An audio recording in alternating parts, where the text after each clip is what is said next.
through my part pretty quickly. I do want to hand it over to Tala from Velixo. She's here, like I said, to show off some of their capabilities and the cool stuff you can do with Velixo. So I'm going to hand it over to her, and then we'll get back over to Troy here shortly. Thank you, Derek. Can everyone see my screen clearly? Everything good to go? Yep, we can see. Perfect, perfect. Hello, and thank you everyone for joining us today, and especially for CS3 for this invite. I'm Tala. I will be your host for the next 15 minutes or so presenting Velixo. We also have my colleague Hamza in the chat, so if you do have any questions, please feel free to ask them. But again, we will stay for the Q&A, so if you think of something, we can respond then. And yeah, of course, by email if there's anything further. The goal of the presentation today, and what I really hope you leave with, is how to get the most out of Acumatica from the comfort of Excel. You will see how to bring all your data, financials, projects into one sheet, how you can slice and dice your reports, and it doesn't stop there. We will also explore how you can push back your data into Acumatica. This will be a short overview just to give you a taste on how Velixo works, but if you are interested in digging deeper, we are more than happy to schedule a more in-depth demo or something more tailored towards your specific needs. A little bit about us first. We were founded not that long ago in 2017 by Gabriel Michaud. He actually worked in Acumatica. He was an ex-Acumatica leader, and he really saw the opportunity to build Velixo after noticing that users just kept going back and back to Excel for anything related to reporting, budgeting, and analysis. And fast forward a couple of years, we got awarded a couple of awards here and there, and we achieved some incredible satisfaction scores. So when it comes to manual spreadsheets, there are a few problems that tend to arise. Mainly the process requires you to export your data into Excel, then manually enter any changes that you did in the meantime. The thing is, the second you are done exporting that data to Excel, it is already outdated. Internally, we have a funny saying. We say that it's copy and waste, and I think it's pretty relevant for most people. So what can Velixo do about those challenges? Well, first off, we offer a real-time reporting experience, no data warehouses. It's also a bi-directional, kind of like a bridge between the two. So you can pull and push to Acumatica. It allows you to write back your data to Acumatica for scenarios like budgeting, forecasting, automation of business processes, to the GL, project management, any other module that you might be thinking of. Another thing I wanted to mention is that Velixo is an Excel add-in, so it can be installed right then and there from your Excel sheet, and you can benefit from the whole Microsoft 365 ecosystem for anything else you may need, like collaboration, automation of processes, that sort of thing.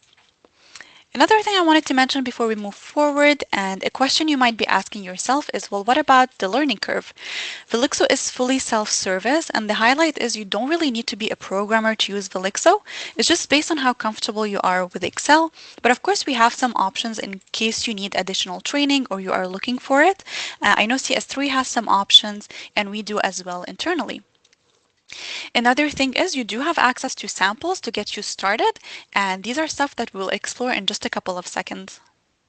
In conclusion, you'll be able to save time and money, and of course, to increase your efficiency. So let's get started. I will now show you our financial sample pack so we can explore Velixo functionalities. Then I'll quickly go over our project samples and a bit of a construction template so you can see the different usages of Velixo.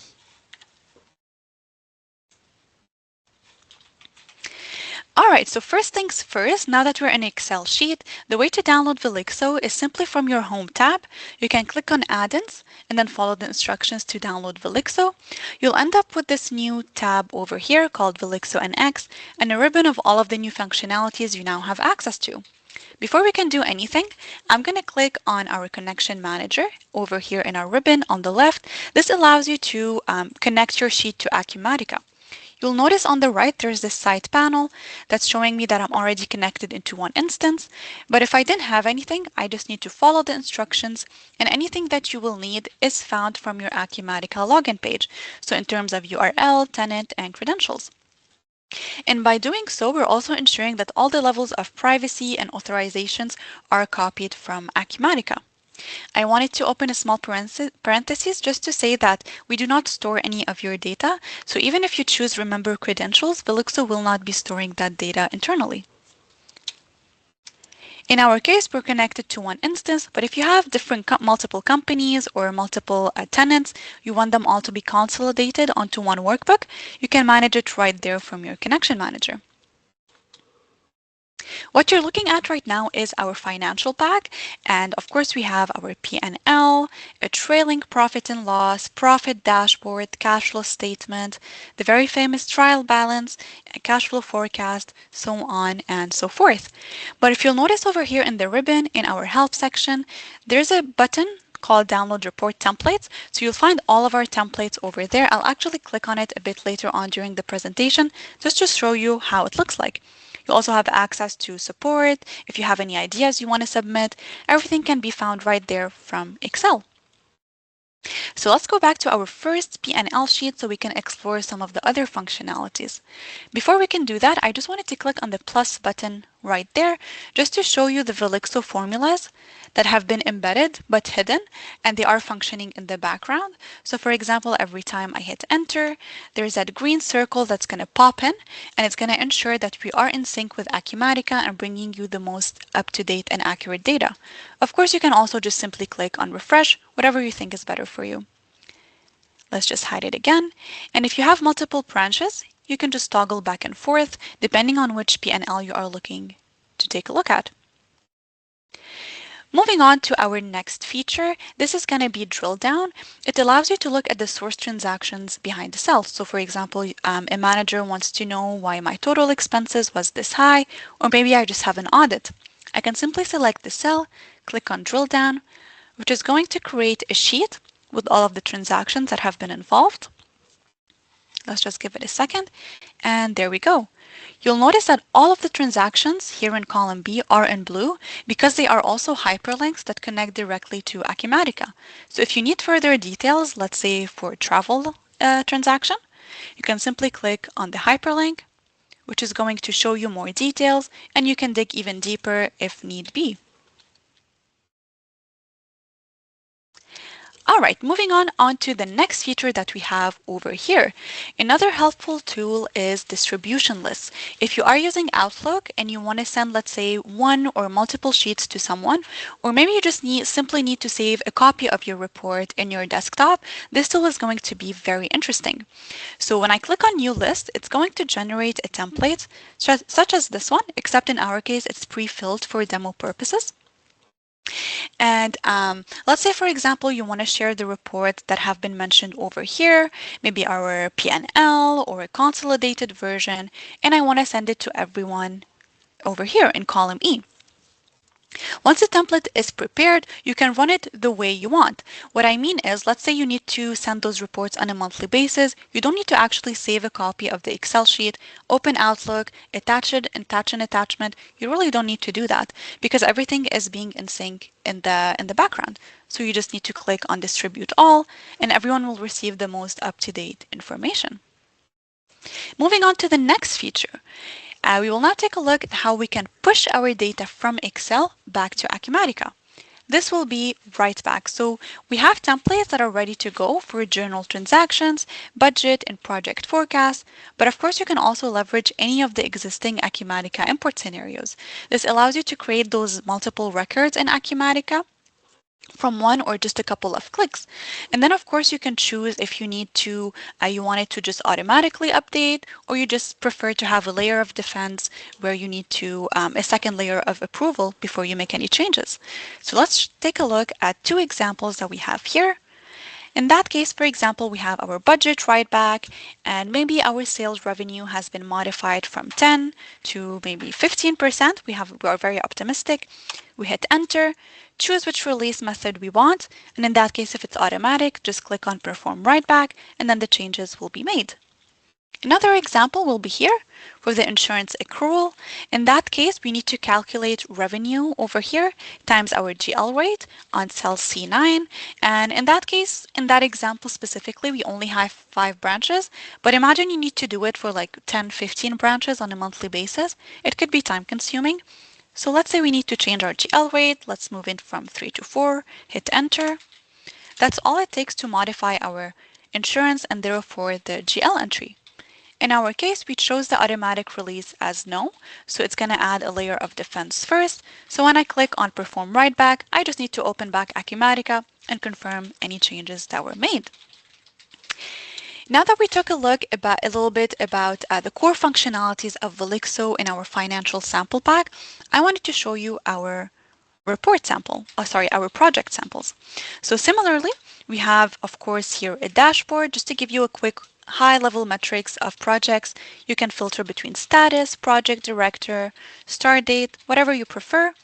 Of course, we have a portfolio, invoices over here. So for example, if you'll notice for the first three columns, for the code, the name, and the status, if you'll notice here in the functions, there is GI that's written. This refers to generic inquiries, which are in Acumatica. So we are bringing that data from Acumatica directly. And then another one that's used over here. Of course, we can do project report. This is a little bit of a heavier report. But for example, if you just need your project ID over here on D9, and then you can take a look at the budget details, compare it to your total costs or actual, depending on your cost codes. The very famous SWIP to take a look at under and over billings. Of course, cost over time, and if you need to do any specific project forecast. Another example that I wanted to show you, which is a bit more specific to construction, but in that example, this is a tile company, let's say, and in our case, Velixo in conjunction with Excel is going to be very useful because we are bringing the pricing directly from Acumatica. So you don't need to, let's say, download a new price list or ensure it's the most accurate because we are actively pulling it. And then you can build your own, for example, job estimate based on the data that was provided.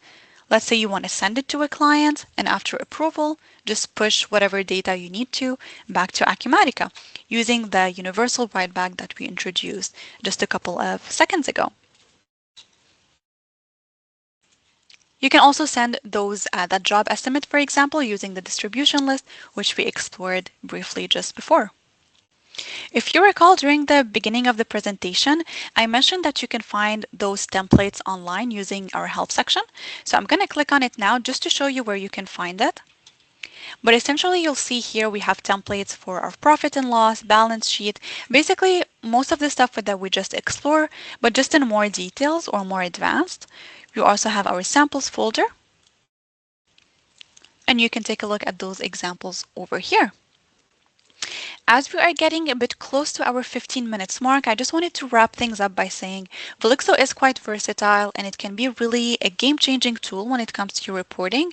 And since this was a quick overview, I just hope you got a taste of what can be achieved.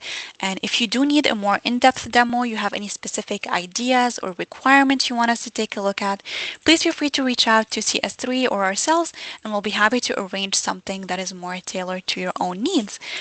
I'm going to stop sharing and just to give a couple of minutes to answer any questions. But again, thank you for everyone for joining us and giving us this opportunity to be part of the CS3 talks.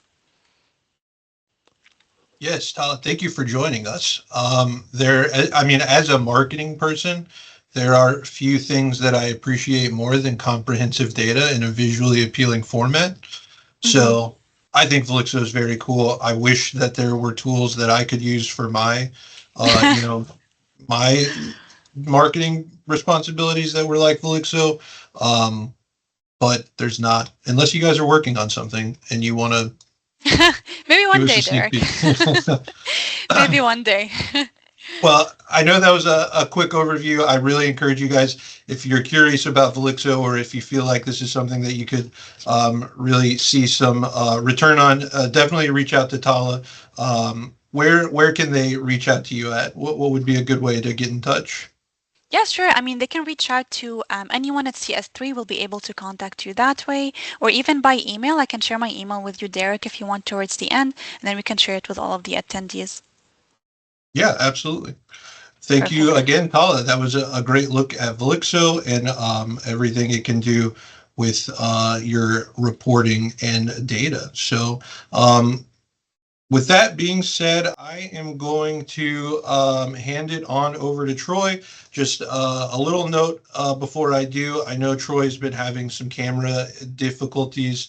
I can definitely empathize with that. I too was having camera difficulties with Teams up until I got a new laptop this week. So I don't think we're going to see Troy's face this month, unfortunately, but we don't have to see him for him to share his expertise with us. So, yeah, that being said, I'm going to let Troy take it from here.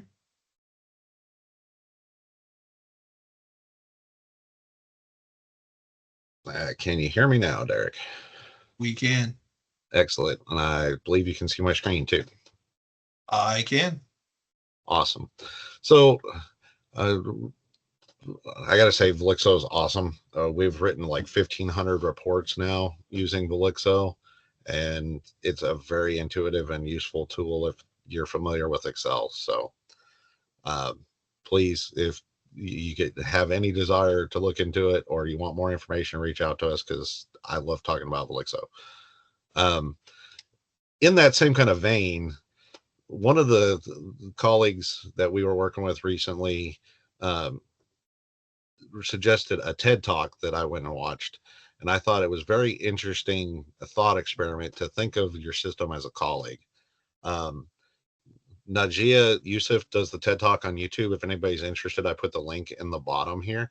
But just as a quick recap of what she's talking about is if you hired a new employee and everybody in the company ignored them day in, day out, and they sat alone and got paid to do nothing, that would be a very uncomfortable situation for everybody involved, right?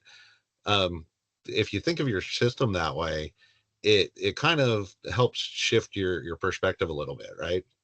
Anytime that you're providing information or doing data input into the system, there's the old adage of garbage in, garbage out, right? We whatever goes in is how you're going to get the results. So if you can communicate fully, if you can update the system, you're going to get more benefit out of it. Secondly, if you're dealing with a colleague and there's you're getting bad interactions with that colleague, you're going to give it feedback, right? And so if you think of CS3 out here as kind of the voice of the system, if you guys are having issues with a system or there's things that aren't going well, don't be afraid to, as Derek mentioned earlier, communicate. It makes a big difference if we can delve into the problem and try and find a solution. Systems are created by people, and so they are flawed, right? So we have to be patient with them. We're so used in our rat race world of expecting things quickly, getting those instant results, that we sometimes forget that when we're churning through millions of records, it takes even computers some time to do so, right? So think about that. But if wait times for anything are really hampering you, we have some tools at our disposal that can definitely improve that for you. So just like with any teammate, you want to understand their capabilities, what they can do, what they struggle with, and tailor how we're working with that system, just like you would with your colleague, right? The other thing that I think is the main point that I got out of the smart talking is that even systems and like people need training. They need investment in them, both from our relationships with each other and our relationship with the system. We need to take the time to learn it. We need to learn how to interact with it.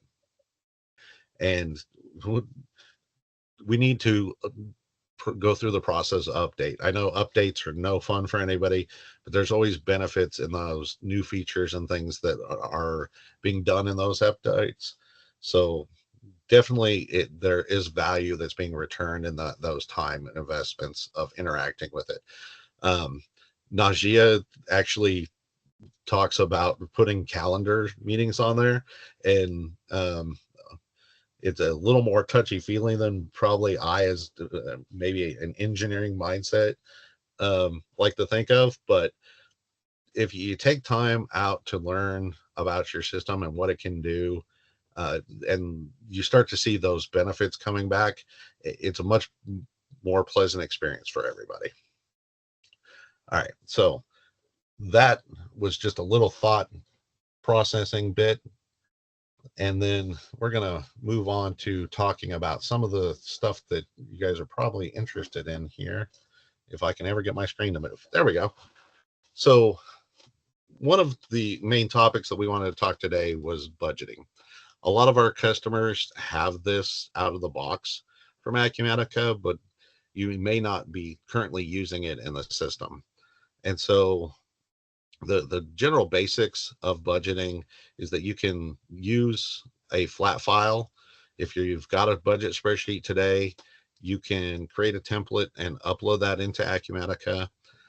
And then going forward, you can use your previous year's budget and actuals as a source for your information. And you can actually do some things with what I call a previous year plus. Also on this subject, we're going to talk about some advanced filtering and sharing methodology with budget trees and stuff. And Vlix already touched on this a little bit, but I'm going to show you that technology within Acumatica here. So if I can close this, within Acumatica on the budget finance screen is the budget functionality. So we have budgets, the release budgets, which is a processing screen that allows us to release those budgets. And then we have our budget configuration, which is something we'll be talking about in a few seconds here. So I have the budget from 2023, which is my demo data info in here. And I'm going to collapse this so we can see this whole screen. And I hope this isn't too small for everybody. But what we have here is our budget for 2023 that has been imported. And you can use the import button. You can use the export button to get a template. I'm sure everybody's well familiar with that. And so this is that year's budget. In the advanced features, you'll notice that there's no revenue or cost expenses in here from that perspective. And that's because in my advanced filtering, I've set this up to use trees and branches to roll those numbers up for me. Now I can drill down into that detail over here on the left-hand side, but you don't have to have these to use a budget. This is just that advanced technique. The other thing that I absolutely adore is the ability to compare year over year. So if I want to look at 2023 versus 2022, you'll notice that they've added this compared line here. So this is my 2023 budget versus what it was for 2022. Similarly, I could compare this to any year that we've got budgets for. In 2012, we had none. In 2021, it was $89,000 that we were expecting in February, but this year we're down. And so once you've started to collect this data, it becomes more and more useful. Similarly, I can compare those to our actual numbers or to our budget numbers, right? So if I wanted to look at that, this is what we budgeted for. I could even compare the actuals. Excuse me, did that backwards. I could compare the actuals of 2021 to the budget of 2021 and see how good were we last year at forecasting. Although that kind of information. Okay. When we go to create the new budget for the new year, I can use any of these as my source. So for example, I want to use 2024 actual data as the source for my 2025 budget. And if I wanted to, I could do the actual plus, where I want to say, okay, I'm going to increase everything 105%. Or if I wanted to, I could run that for just a portion. So I could limit and only say, I expect sales to increase by 5%, but then I could run this article again for my cost and have it create the budget for 2025 based off 2024 actuals, increase the cost 7% by pulling in those articles in a second one.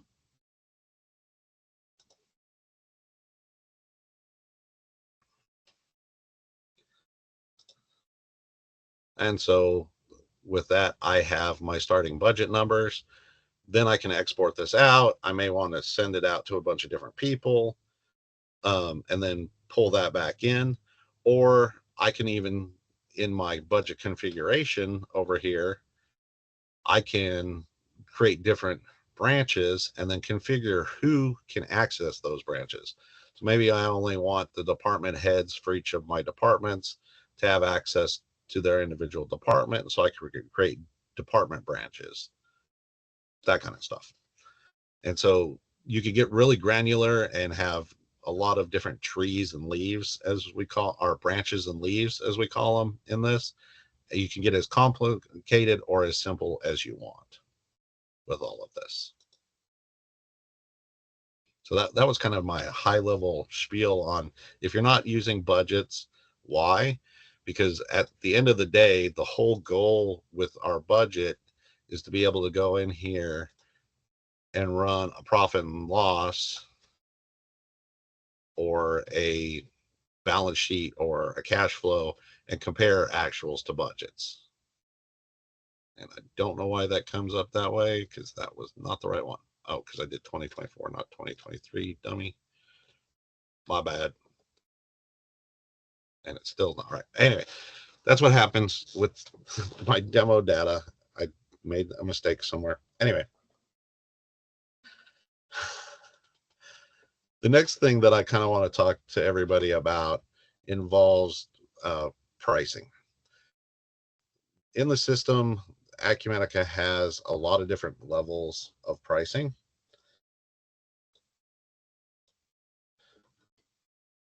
Every part number has what they call a default price. And then Acumatica also has a base price.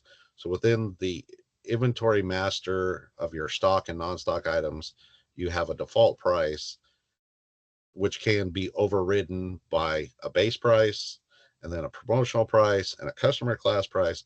And this is a very complicated diagram, but this is kind of what Acumatica's programming language goes through and checks for, to make sure that it's providing the most applicable price for every order or quote that you enter. And so we're going to look at this and see some actual uses for doing this.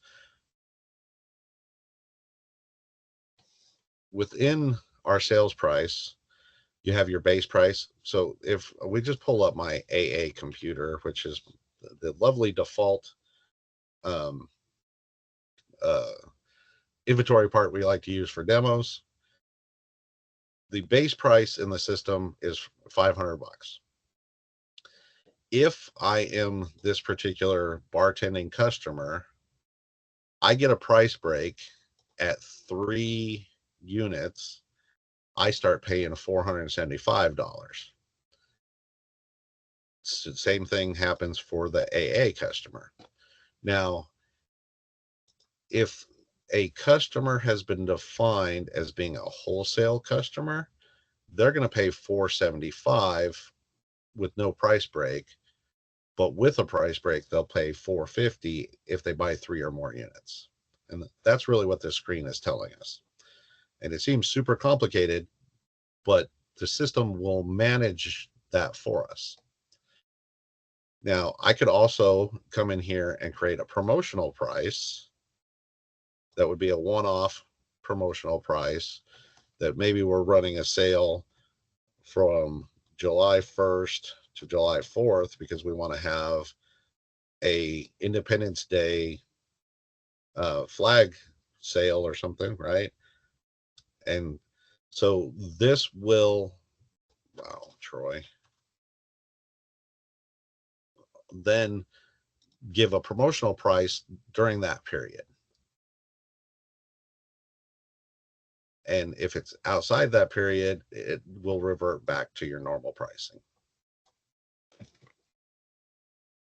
The promotional prices can also be done with a promo code, if anybody's seen the promo codes. And so if you have something like Shopify or the online customer portal for ordering, those promotional prices can be used with those tools. The other thing that we kind of talked a little bit about was the volume-based pricing there. But I think this part number really shows it the best. Is if I bought a Nikon, if I buy a single Nikon, I pay $12.99. If I buy 3 or more cameras, I get it at $11.99. It's very simple, just two prices. Now, it seems like this would be a hard thing to maintain or update, but Acumatica gives us some functionality and technology to make this simpler. And that is called the sales price worksheet. So in here, let's say that starting June 1st, we're going to do a pricing increase because of tariffs or whatever reason we have, right? So seems like that's going to be a lot of work, but I'm going to go in here and I'm going to say, copy my prices. I want to take all of my base prices out of the system. I'm going to create base prices and I want to copy those over.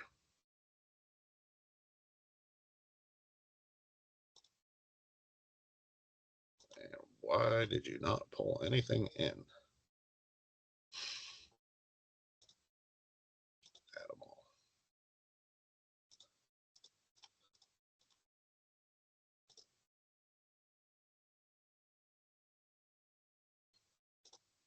And so I have all my base prices entered into the system. Now, this is what the pricing currently is set for. So starting on June 1st, I update my effective date. I want my prices to be increased by 5%. So I can use my little field here, 105%, take it from my source price. I can use a pending price. So if later we decide it's not 105, it's 106, I can further up this. I can use the MSRP price that is within the material master, or I can use any of our cost features and do it plus the markup.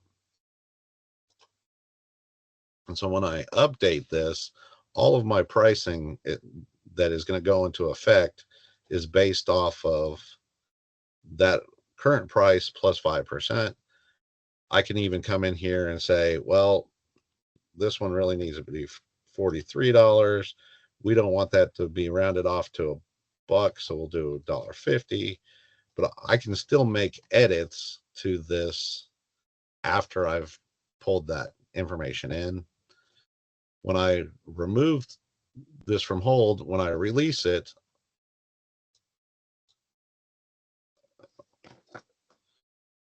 of course I pulled in parts that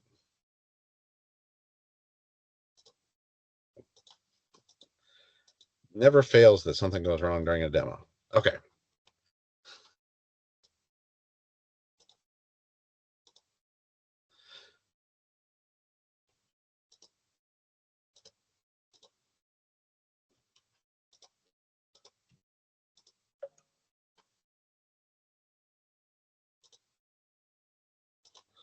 Did I get them all now?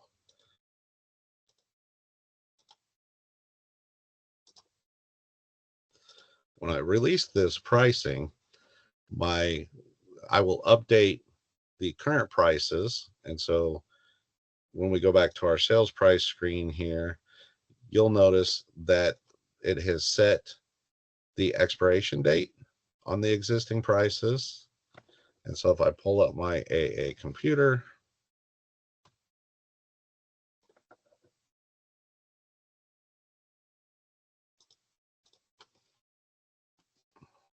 you can see that there's the new incoming price as of 6/1. And so my old price expired, had an expiration date set, and my new price will take effect. So when I create a quote for my base pricing for any customer that's not getting a discount, this is the price that they will pay going forward.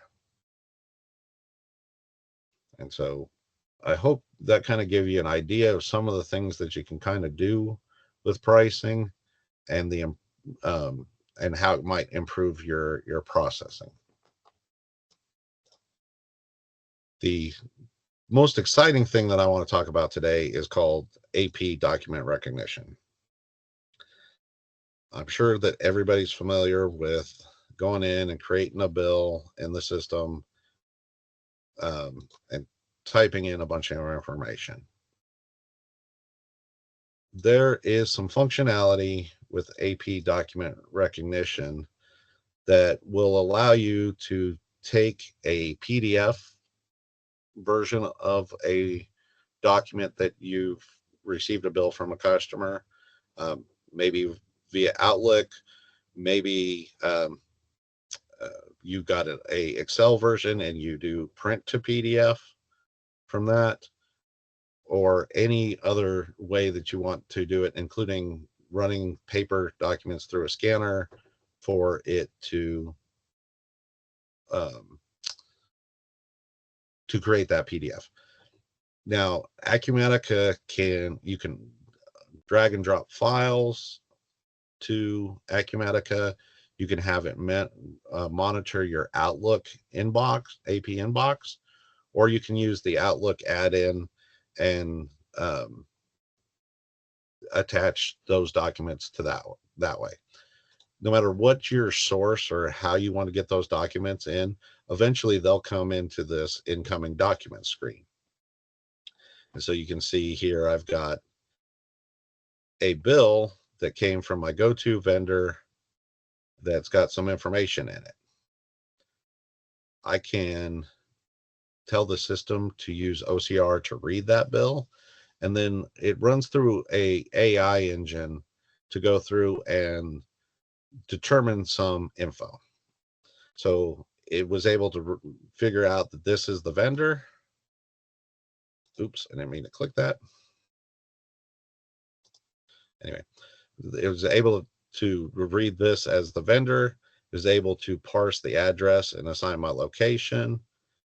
It knows that this vendor is associated with my wholesale warehouse. It also read these invoice date fields and the due date, and it read this invoice number.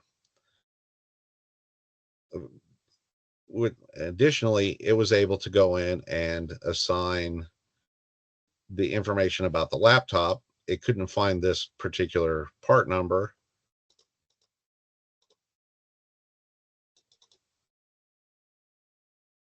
For whatever reason, today it did not find that part number. That's interesting. Okay. And so I've got my cost and info has been picked up from my different fields. You'll notice that the description here is blank. In this particular case, if I wanted to, I could train the system to know that this go-to vendor, anytime that happens, I want this note section to populate my description. And so I can pull in some goods as my description, which probably not the best example in the world. But once I save and continue this, I have done no data entry, and my information is in my new bill is created for me automatically based off of that info. And so I was able to verify the information by checking both sources and making sure that they both worked, and then to generate my AP bill from that. Similarly, I have an AA services bill out here, and if I would run this one, the system is going to do very similar things. It's going to go pull all the fields and the info. Again, I can train it, and it managed to find AA services. Awesome. That is not what I was trying to show. If I was in the wrong division, it wouldn't find it. Okay. Anyway.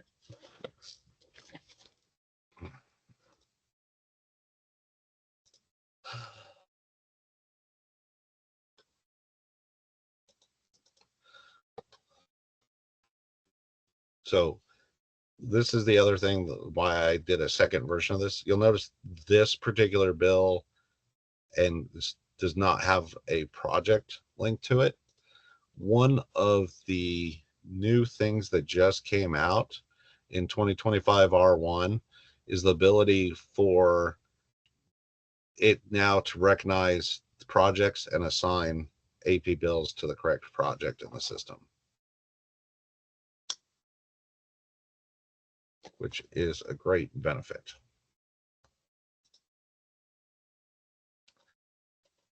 So spend some time looking at different ways, different functionality that's available to everyone that's on the call today, and some benefits that we might get from it. Eric, did we end up having any questions today? We don't have any questions right now. Let me see here. Don't forget, everyone, that Tala is still here with us from Velixo. So if you had any questions about what you saw in that presentation, or if you're interested in Velixo, be sure to get a question in the chat, reach out, visit their website. Let me see here. While you guys, let's see. We have trade shows coming up in the next few weeks, actually. So we'll be at Oklahoma. I think it's Connect HR this year is the name of the conference. That's May 5th and 6th. Mike, who you might remember I introduced last month, will be in attendance at that show. So if you are interested or planning on attending, make sure to look out for our booth at Connect HR in Oklahoma City. We're going to have a little bit of a gap after that before we keep the ball rolling on the trade shows, but it is kind of nice to have one coming up earlier. I guess I say earlier, it's May, so we're almost halfway through the year, but it's nice to have one coming up and have the ability to get back out and get in front of people again. So I know we're excited about that. For our Serve Access Plan members, the recording of this session will be available probably early next week. And if you're interested in our Serve Access Plans or you want to find out more about those, make sure to reach out to Ira. His information is at the bottom of the screen there. Otherwise, you can expect to find the recording on the resources page of our website and our YouTube channel, probably midweek next week. Just takes a little bit of time to turn that around and get it ready and all pretty for publishing. So just a little bit of a wait on that, but I still don't see anything in the Q&A. Oh, actually, I take that back. Looks like we have a question for Troy. Can you show us an example of invoice recognition with an invoice that includes taxes? Troy, can you show us that? Unfortunately, I don't have an example of that. It will read the tax lines, and depending on how we configure it with the setup of the tax, it depends on if we want that to go to certain GLs, we would configure that, or if we want it to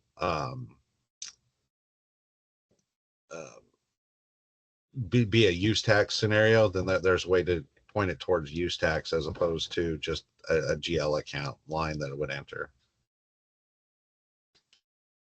But I can definitely follow up with you, Ashley, because I know you guys have some of that stuff today. If you want to see some specific ways we could handle that. Nice. Yeah, we can confer behind the scenes, and then Ashley will make sure we get you something meaningful to answer that question after the show. So we appreciate you sharing your question with us also. Well, I did want to say just one more thank you to Tala from Velixo for joining us. Again, visit their website, velixo.com. Reach out to them if you're interested in what you saw today, or if you feel like their kind of, robust reporting solution could fit within your organization. I really encourage you guys to reach out. It's a really cool tool. I know Troy and I have both kind of, really shown it some love. So, yeah, just reach out if you're interested. Thank you again, Tala, for joining us. Thank you, Troy, for taking us all through these kind of, lesser known or underrated, I guess, features within the core financial modules. And thank you all for joining us. So we're going to go ahead and wrap it up for April Smart Talks. We'll be back next month with a scissor tail presentation. So be on the lookout for the invites to those. You can find those in your email or on social media. Thank you guys again, and have a great rest of your day.